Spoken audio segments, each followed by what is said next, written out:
Fala galera, sejam bem-vindos a mais um vídeo. Eu sou Marcos Borges e nesse vídeo eu vou te explicar por que a maneira que as escolas tradicionais ensinam inglês é completamente errada.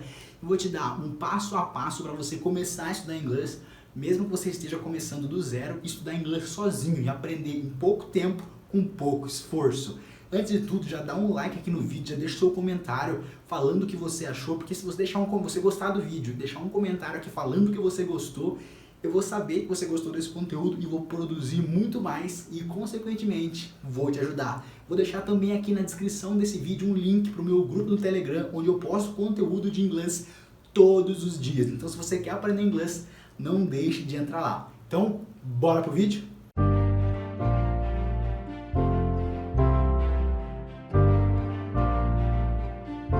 Então, vamos lá. O que os cursos de inglês tradicionais fazem atualmente? Eles focam muito em gramática, como você sabe, focam em gramática, e gramática é o quê? Regras. Então eles focam muito em regrinhas, né? Te ensinar estruturas e tudo mais, qualquer regrinha eles querem te ensinar. E daí quando você erra alguma regrinha, você é punido. Putz, Marcos, como assim punido? Como eles focam em gramática e regras, eles têm que medir para você sabe essas regras ou não. E eles dão o quê? Provas. Daí você vai lá, faz a prova. Se você cometer um erro na prova, você é punido com menos pontos. Então, se você errar várias vezes na prova, você vai ser punido com uma nota ruim.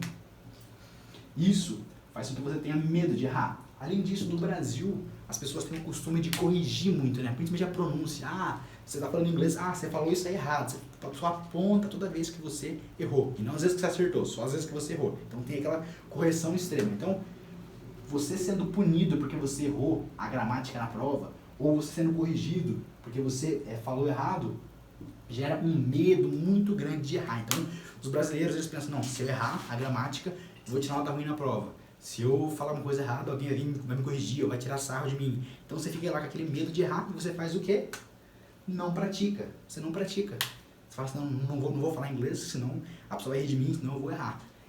Muitas pessoas falam assim, eu vou esperar, né, até eu chegar no nível intermediário, aí sim eu vou conseguir falar e ter uma conversa normal. Não, a hora que eu chegar no nível tal eu vou conseguir falar. Só que para você chegar no nível intermediário, né, sair do básico e chegar até o intermediário, você precisa do quê? Você precisa de prática. Se você não tiver prática, você não vai chegar lá. Então, pelo medo de errar, você não pratica e você não chega lá. Tem o Michael Jordan, uma vez ele deu um discurso em uma faculdade americana e ele disse, eu errei. Michael Jordan, se você não conhece, é um dos maiores, se não o maior jogador de basquete de todos os tempos. E nesse discurso ele disse, eu já errei mais de 9.000 cestas, eu perdi 25, 26 jogos, me passaram a bola não sei tantas vezes e eu tentei fazer a cesta e não consegui. E é por isso que eu sou o melhor jogador de todos os tempos. Então, ele é o melhor porque ele errou muitas vezes. Mas se ele errou muitas vezes, quer dizer que ele estava praticando mais do que todo mundo. Então, errar não é sinônimo de, sou ruim. Não, quer dizer que você treina mais. E com o inglês é a mesma coisa. Você não pode querer evitar o erro. Não vou errar, não vou praticar. Não, você tem que conversar, você tem que errar para ser o melhor.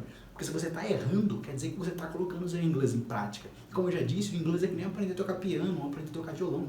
Você precisa sentar lá e começar a tocar. De nada adianta você ficar lá lendo as letras do piano, as letras do violão, os acordes do violão, e depois de 5, 6 anos você sentar e agora sim eu vou tocar. Não, você precisa pegar o violão na primeira aula e começar a tentar tocar alguma coisa, fazer um barulho lá.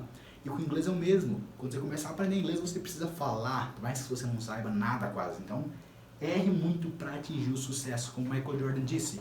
Ele errou muito, mas ele praticava mais do que todo mundo e ele se tornou o melhor jogador da história. I've missed more than 9,000 shots in my career. I've lost almost 300 games. 26 times I've been trusted to take the game-winning shot and missed. I've failed over and over and over again in my life. And that is why I succeed. Agora que você já sabe por que os cursos de inglês tradicionais do Brasil ensinam da maneira errada, chegou a hora de mostrar para você, né, como você pode estudar da maneira eficiente, da maneira eficaz, para que você aprenda inglês em menos tempo, com menos esforço, né? Então vamos lá. Primeiro de tudo, quero que você expanda o seu vocabulário. Putz, Marcos, mas eu vou aprender tudo. Você falou que não devo aprender aquele monte de palavras. Não. Você tem que aprender o quê? As palavras essenciais, princípio de Pareto. você vai aprender os 20% das palavras que você vai usar em 80% das vezes, entendeu? Então, tipo, foca no essencial. Ah, Marcos, o que é o essencial? O que eu devo aprender primeiro? Putz, palavras à sua volta, que fazem sentido para você. Você vai construir o seu vocabulário.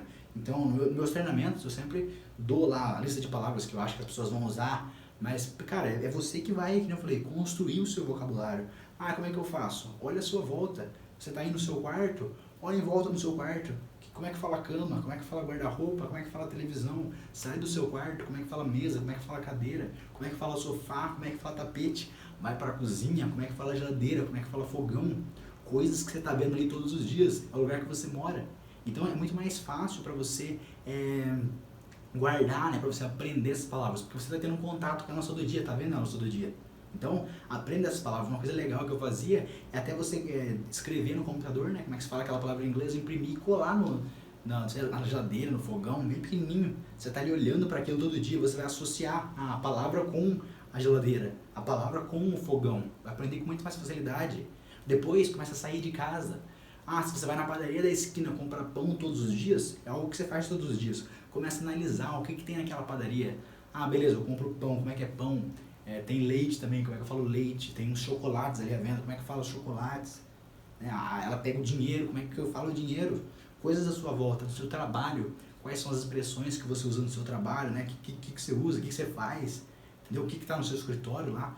Como eu falei, coisas à sua volta, é muito mais fácil para você memorizar, para você aprender, porque estão ali à sua volta, sabendo elas todos os dias. E é muito melhor você aprender aquilo que você usa todos os dias, que você está em contato. Não adianta você aprender uma palavra que você nunca vai usar. Daí depois, né, como eu falei, a palavra ao seu redor, depois conjugação de verbos, porque você não pode ficar falando que nem o homem das cavernas, né? Porque o vocabulário é muito importante, porque se você for para um outro país, por exemplo, se você não sabe falar nenhuma palavra, não sabe falar vocabulário, você está perdido. Agora, se você sabe falar uma palavra ou outra, tipo, restaurante, restaurante, você consegue, a pessoa te mostra onde que é tudo. Então é muito importante saber vocabulário. Só como eu falei, você não pode ficar falando que nem o homem das cavernas. Então é legal você aprender conjugação verbal, né? Como conjugar os verbos, aprender as preposições. E nossa, Marcos, vai ser difícil. Não. Eu juro pra você que no inglês é tipo 80% mais fácil do que o português. As conjugações verbais, preposições, né? Menos tempo, você pode ficar sossegado, que é muito mais simples. Então, você foca nisso aqui e você tem que focar no todo, né? Não em detalhes. Pô, como assim focar no todo e não em detalhes? Se você pega, por exemplo, um texto em inglês, né, um parágrafo, vamos supor, você pega um parágrafo em inglês, para você entender o que está querendo dizer naquele parágrafo, você não precisa traduzir palavra por palavra, vírgula por vírgula, ponto por ponto. Você precisa entender a ideia central daquele parágrafo. E se você passar o dedo e pegar o parágrafo como um todo, você vai entender o que está querendo dizer sem precisar saber todas as palavras, entendeu? Então foca no todo. E não empaca, não para. Putz, como assim? Muitas pessoas estão estudando inglês. Elas começam lá. Passado é assim. Futuro é assim. Entendi. Agora presente perfeito. Nossa, presente perfeito. Não estou entendendo.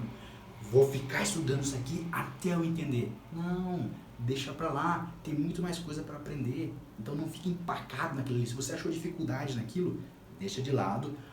Vai pra frente, eu falei, tem muito conteúdo pra você aprender. Vai pra frente, acha algo que você tem mais facilidade, aprenda aquilo e depois, quando você aprender outra coisa com facilidade, algo que você tenha mais facilidade, como eu falei, você vai ganhar mais confiança. Aí quando você voltar a estudar aquele tema que você tinha dificuldade, você vai estar mais confiante, vai ser mais fácil, você vai ter visto ele uma vez. Então, não empaca. Muitas pessoas ficam empacadas, né? Não tô conseguindo estudar isso aqui, fica lá dias, né? Sei lá, semanas, meses parado naquilo. E perde a oportunidade de estudar um monte de conteúdo que está lá esperando para ser estudado. Então não empaque, não pare, continua. Isso aqui tá difícil, deixa de lado, vai para frente, depois você volta naquilo. Então, mais uma vez, não pare. E muitas pessoas falam, você tem que focar em falar, você tem que focar em falar. Mas sabe que muitas pessoas travam na hora de falar porque elas não entendem. Eu tenho um amigo meu que ele foi para os Estados Unidos, ele memorizou algumas frases. Né, quanto custa isso aqui, né, como é que é tal coisa. E daí quando ele chegava na loja, ele perguntava quanto custava aquele tênis, e a pessoa respondia para ele em inglês, ele não conseguia entender, ele travava. Ele não tinha um problema de falar, mas ele travava porque ele não entendia. Então entender é muito importante. Você precisa entender para falar, você precisa treinar o seu listening para conseguir, né, treinar o seu speaking. Então, como é que eu treino o listening, Marcos? Como é que eu faço? Comece a ouvir pequenos trechos de diálogos, conversas, todos os dias. Que tipos de diálogos, Marcos? Próximos ao seu nível de inglês. Se seu nível de inglês é básico, procure por diálogos básicos, entendeu? Se o nível de inglês é intermediário, procure por diálogos intermediários. Aí você vai avançando com o passar do tempo. E não pare. Porque se você fizer isso todos os dias, com regularidade, você vai começar a entender cada vez mais. Só que acontece, muitas vezes, as pessoas, elas começam a fazer esse exercício, começam a fazer, daqui uns dias, parei porque eu não estou entendendo nada. Só que acontece que a percepção de evolução, ela acontece em picos. Tá complicado? Pera aí, então, você começa lá a ouvir diálogos todos os dias, ouvir todos os dias. Parece que você não está evoluindo, que não está mudando nada, que você não está entendendo nada. Só que aí, de repente, você percebe que está ouvindo. Nossa, parece que você evoluiu de uma hora para outra. Mas é só percepção de evolução. Então, por isso você não pode parar. Porque eu juro para você que se você continuar um pouquinho cada dia, você vai conseguir entender. É que nem o balde, né? A teoria do balde. Você coloca um balde lá embaixo de uma torneira que está pingando bem pouquinho. Se você deixar ele lá por 2 horas, vai lá 2 horas depois, putz, não encheu nada. Só que daí, você vai fazer outra coisa, você se distrai, a hora que você volta lá, 1 hora o balde vai estar cheio. É a mesma coisa com o listening, entendeu? Tipo, vai ouvindo todos os dias, daqui a pouco, 1 hora você vai perceber que você está entendendo tudo. Então isso é muito importante. Foque no listening para você conseguir falar, tá bom? Como eu falei, não pare, tem que ter regularidade e não se compare. Putz, como não se comparar? Muitas pessoas se comparam com as outras, principalmente em cursos de inglês. Fulano ali do meu lado fala inglês melhor do que eu. Nossa, por que ele fala isso? Tudo menos que eu. Tudo fica se comparando. Nossa, será que eu sou mais burro que ele? Certeza. Para com isso. Eu já passei por isso. Eu sei como é. Isso é terrível. E você deve ser o seu único parâmetro de comparação. Porque você não sabe o que aquela pessoa teve que passar. Se aquela pessoa está falando inglês bem, você não sabe se ela começou a fazer inglês antes que você. Você não sabe se ela fez intercâmbio. Você não sabe se ela morou fora. Então, você não sabe o que aquela pessoa passou para chegar até ali, para atingir aquele nível de inglês. Então não é certo você se comparar com ela, comparar o nível do seu inglês ou o nível do inglês dela, entendeu? Não é certo, não faça isso, não se compare. Como é que eu vou saber se eu estou evoluindo ou não? Se compare com você mesmo no passado. Então, por exemplo, se de ontem para hoje você evoluiu 0,5%, 1%, comemore, entendeu? Comemore. É isso que você tem que fazer, se comparar com você no passado. Você é o seu único parâmetro de comparação. Não se compare com as outras pessoas. Esquece elas. Como eu falei, você não sabe o que elas passaram para chegar até ali. Se compare com você no passado. Pronúncia. Não foca muito na pronúncia. Né? Tipo, você tem que aprender pronúncia, mas não tipo, será que eu estou falando certo? Será que eu estou falando errado? Vai, fala. E quando você treinar o seu listening, você vai conseguir entender, né? Tipo, ver como é que as palavras são pronunciadas. E treina mesmo. Muitas pessoas elas ficam com medo, né? Como eu falei, medo de errar, fica se comparando com os outros. Então, pratica com nativos. Tem muitos sites que você entra e você conversa com as pessoas. Se tranca no seu quarto e pratica com os nativos. E daí você vai saber que não tem ninguém te ouvindo, ninguém para tirar sarro de você, só você e a pessoa ali, que você nunca viu na vida. E nunca mais vai ver também. Então, pratica aquela pessoa, aí com o tempo você vai ganhando confiança e daqui a pouco você está falando na frente de todo mundo. Entendeu? Então, pratica com nativos. Um exercício muito legal para você fazer no começo, quando você está aprendendo inglês, é o seguinte. Pega uma letra de música em inglês. Bruno Mars, Bruno Mars é muito bom. Pega uma letra de música lá, em inglês, traduz aquela letra, ou pega a letra traduzida já. Se você pega a letra traduzida já, pega a letra em inglês, coloca aqui, a letra em português, coloca aqui. E vai acompanhando com o dedo. Isso aqui significa isso, isso aqui significa isso. Porque daí você vai enriquecendo o seu vocabulário, vai aprendendo palavras novas e você vai entendendo a estrutura do inglês. Essa frase eu monto assim, né? Que em inglês algumas frases são invertidas. Você vai entendendo a estrutura do inglês. Depois que você entendeu o significado das palavras, né? Entender a estrutura, estiver manjando daquela música mesmo, você vai pegar, você vai ouvir a música em inglês e vai passando o dedo na letra da música em inglês. Ouvindo em inglês, lendo em inglês. Porque daí você vai saber, tipo, como você escreve aquela palavra e como você pronuncia aquela palavra. E já vai treinar o seu listening, entendendo, ele falou isso aqui, vai treinando. Depois disso, você vai começar a cantar, imitar o cantor. Porque daí, além de você treinar o seu reading, treinar e aumentar o seu vocabulário, treinar o seu listening, na compreensão, você vai treinar o seu speaking, você vai treinar a sua pronúncia. Então, cante, que quando você canta, falar fica fácil. Então, esse exercício você treina em todas as áreas e é um exercício muito bacana para você começar a fazer. Eu tenho vergonha. Se tranca no seu quarto, se tranca no banheiro, pega um horário que não tem ninguém em casa, vai fazendo. E daí quanto mais você fizer, que nem eu falei, teoria do balde, esse balde vai ficar cheio uma hora você vai ganhar confiança, você vai aprender, e você pode falar na frente de todo mundo. Como eu já falei, regularidade, pratique todos os dias e comemore as pequenas etapas, né? Comemore. Então, muitas pessoas focam, quero ficar fluente, quero ficar fluente, quero ficar fluente. Quando eu chegar lá, eu vou fazer tal coisa, vou dar uma festa. Pequenas vitórias, você conseguiu aprender uma frase nova, conseguiu falar um oi para um estrangeiro, cara, vai lá e comemore. Que aprender inglês é como se fosse uma escada. Fluente, você está aqui. A fluência está aqui, você está aqui. Você não pode saltar, você tem que ir degrauzinho por degrauzinho. E essas são as pequenas vitórias que eu falo. Aprender uma frase nova, conseguiu conversar com o estrangeiro, vai comemorando, que uma hora, devagarinho, você vai chegar ao topo, entendeu? É que nem uma luta de boxe, o cara não pode entrar no evento e já querer desafiar o campeão. Ele tem que vencer um por um até ele chegar lá. Em inglês é a mesma coisa, então comemore as pequenas vitórias. Então espero que você tenha gostado do vídeo. Mais uma vez, se você gostou, deixe seu comentário, a sua opinião é muito importante para mim e para eu postar mais vídeos também. Deixe seu like, entra no grupo no Telegram e eu te vejo no próximo vídeo.